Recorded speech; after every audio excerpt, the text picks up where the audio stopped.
Welcome to the Problem Corner for Pathfinder 2nd Edition, and in today's case by extension, most other role-playing games as well. My name is Model 42 and in this video I want to tell you how damage is actually portrayed in most games, since it might not be what you think it is. How damaged does my opponent look like? How many hit points does he have left? How bad look my injuries? The first question is accurate for Pathfinder, since enemies do not suffer the wounded or dying condition and die automatically once their hit points are reduced to 0 by a lethal attack. The second question is pure and utter metagaming and has no place unless an ability specifically gives you such information, which even recall knowledge cannot do. Aside from the usual, it is a tough monster with high HP and armor. The third question is why we are here. You just suffered 25 damage and have 40 hit points left. What does that mean for your descriptions and role-playing?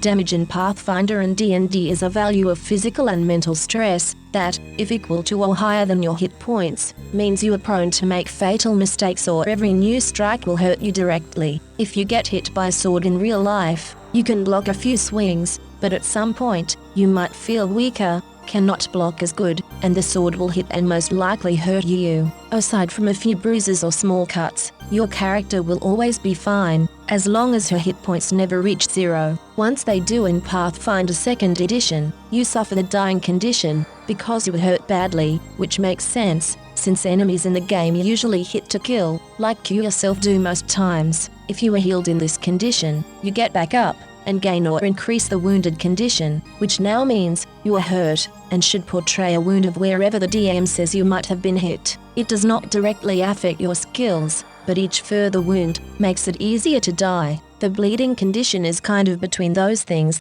but even a deeper and not debilitating cut can bleed horrifically. Just watch some matches from the WWE Attitude Era, and you know what I mean. So, no matter how much damage you take in our two most played fantasy settings, unless you gain specific conditions, you can play just fine. Maybe describe how your character is more on edge, nervous or careless, with some bruises or scratches here and there. The lower her hit points go. Enemies, however, they get hurt like many of us, including me for long years, have described all injuries. Maybe that is the reason why the damage role-playing aspect is so confusing. If you look to other games, however, it becomes very clear how damage should work. One of the two best examples I can think of is Cyberpunk Red, in which case the amount of hit points you have left determines some penalties you get, since you were hurt in that case, which kind of reflects what many of us were oftentimes portraying wrong in Pathfinder and D&D, though these penalties go away immediately if healed or rested above their thresholds. In Cyberpunk, every critical hit you make hurts your opponent directly by crippling or even outright killing them, which can happen to you as well. This makes it easy to portray injuries, since a severed arm is easy to portray, as is a destroyed eye. The best example, however, and description in the book, comes from Conan by Modiphius Games, in which they outright tell you that when you lose vigor and resolve in that game, damage to those hit point and sanity type of health gauges is stress only. In that game, once you receive a lot of damage, at least 5, which is very often half, or just a third of your gauge, or one of your gauges becomes or is 0 when this happens, you receive wounds and traumas that directly influence your abilities and can be role-played easily as if you are a wreck, still fighting in combat. You can only have a certain amount of wounds and traumas, 3 each to be exact, while only getting penalties, a fourth in any of the two types, and your character breaks down and cannot act without spending destiny, and should it ever be a fifth one, she will die with no possibility of coming back, well, maybe as a zombie.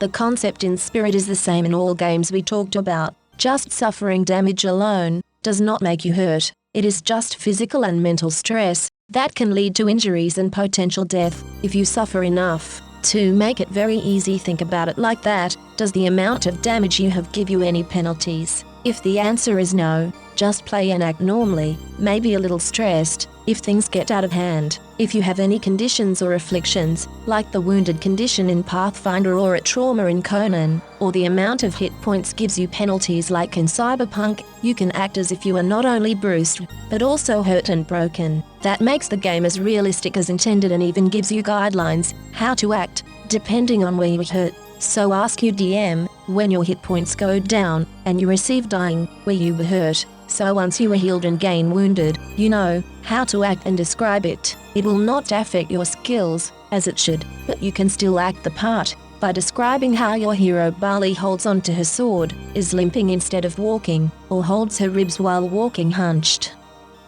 Thank you so much for your time, and if you found this video to be enlightening or interesting, please consider leaving a like, subscribe for more content, and leave a comment what the worst type of injury or damage was that you ever received in a role-playing game.